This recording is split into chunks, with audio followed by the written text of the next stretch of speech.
1 million Americans died from COVID-19. Some estimate as many as 15 million people died worldwide from COVID-19. Publicly, Anthony Fauci promoted the theory that the virus arose naturally, while privately, he was well aware of a mountain of evidence suggesting the virus originated in the lab.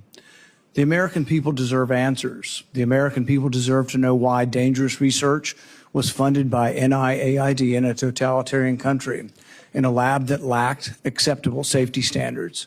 The decision to fund dangerous gain-of-function research in Wuhan, China, will likely go down in history as perhaps one of the worst public health decisions. Frankly, the American people deserve an apology.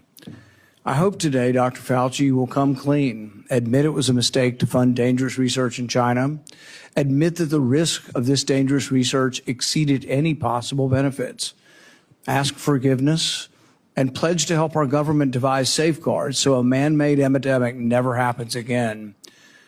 Instead of an apology, you have for years avoided responsibility. Regarding the lockdowns, you argue that you did not personally issue every lockdown order, close every school, or impose every mandate. But officials across the country invoked your authority to justify these decisions. And you presented your recommendations not as judgments open to debate, but as dictates of science itself. Your own words demonstrate that you understood the influence you exercised.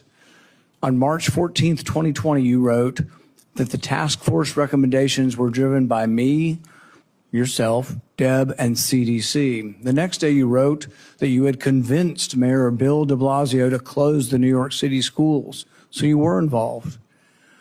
That same night, Governor Gavin Newsom's chief of staff told you that the governor had decided to close California schools, bars, and restaurants after watching you on television. Presidents, governors, mayors, school boards, corporations, and Congress all bear responsibility for the decisions they made. The COVID lockdown, however, could never have been inflicted without you aiding and abetting the crime. Children lost years of education. Small businesses built over a lifetime disappeared. Patients delayed cancer screenings and other medical care. Families were separated from dying relatives. Workers were ordered to accept a medical procedure or lose their jobs. Worship assembly, employment, education, and travel were restricted in the name of science. While you did not impose every restriction, you used your public authority to justify them.